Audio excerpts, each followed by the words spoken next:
ഒരു night full ഉറങ്ങാണ്ട് നിന്നാൽ എങ്ങനെ ഉണ്ടാവും? എന്നാൽ ഇന്നലെ അതേ സെയിം സംഭവമാണ് ചെയ്തത്. അതുകൊണ്ട് കുറെ നാളിനിടക്ക് രാവിലെ കാണാൻ പറ്റി. ഇത് ഇന്നലെ രാത്രിയത്തെ ക്രേവിങ്സ് ആണ് ഈ കാണുന്നത്. ആരും അടുക്കളയിൽ ഇല്ലാത്തതുകൊണ്ട് സക്സസ്ഫുള്ളി അത് മെല്ലെ അവിടെ ഡംപാക്കി. നാട്ടിൽ വന്നതിന് ശേഷം കുറച്ച് ദിവസമായി ഞാൻ വീട്ടിൻ്റെ ഉള്ളിൽ തന്നെയാണ്. അപ്പം ഇന്ന് ഞാൻ പുറത്ത് നോക്കുമ്പോൾ പിന്നെ ഇതാ കാണുന്നത്.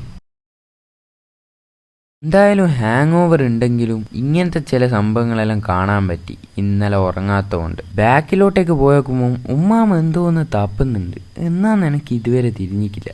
അന്നേരം നമ്മളെ റംബൂട്ടാൻ മരം ഞാൻ ശ്രദ്ധിക്കുന്നത്. പക്ഷെ ഇപ്രാവശ്യം നമുക്ക് ഭാഗ്യമില്ലേനും. സോ റംബൂട്ടാൻ നമുക്ക് ഇപ്രാവശ്യം കിട്ടിയിട്ടില്ല. ഇതാണ് എൻ്റെ ഫുൾ പോക്കറ്റ് മണിയും ട്രെയിനാകുന്ന സ്ഥലം. So as compare to you ഇത് വളരെ ഒരു ചെറിയ സംഭവമാണ് രാവിലെ എണീക്കുന്നതെന്ന് പറയുന്നത്. പക്ഷേ എന്നെ കമ്പയർ ചെയ്ത് നോക്കുന്നതാണെങ്കിൽ വിരലിലെണ്ണാവുന്ന ദിവസങ്ങൾ മാത്രമേ ഞാൻ വെക്കേഷന് നേരത്തെ എണീച്ചതായി കൗണ്ട് ചെയ്യാൻ പറ്റൂ. അതുകൊണ്ട് എൻ്റെ പുരക്കാർക്ക് ഇത് വലിയൊരു സംഭവം തന്നെയാണ്. എന്ത് മോയ്സ്ചറൈസർ എന്നാണൂടാ എടുന്നു പറ്റിയതാ. We don't waste, you know. ചുമ്മാ നല്ല സ്മൂത്ത് സാധനം.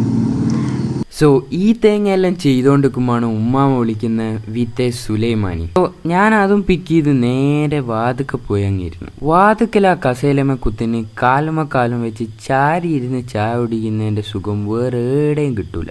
ഒരു ഓറൊക്കെ പേപ്പറും കൂടി ഉണ്ടെങ്കിൽ പൊളിക്കുവാനും. പക്ഷേ നമ്മൾ മലയാളത്തിൽ വീക്കായതുകൊണ്ട് ഒരു പ്ലാൻ ഞാനങ്ങ് മാറ്റി. സമാധാനത്തോടെ ഇരിക്കുന്ന കണ്ടോണ്ടാന്ന് തോന്നുന്നു ഈ ലോകത്തെ എല്ലാ ഡിസ്റ്റർബൻസും അന്നേരം തന്നെ അവിടെ വന്നു.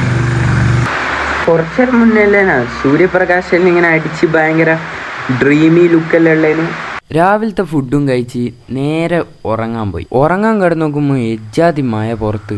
ഈ മഴ തൊലിച്ചോയ്ക്കില്ലേ അടുത്ത വ്ലോഗ് കാണാം. Peace out.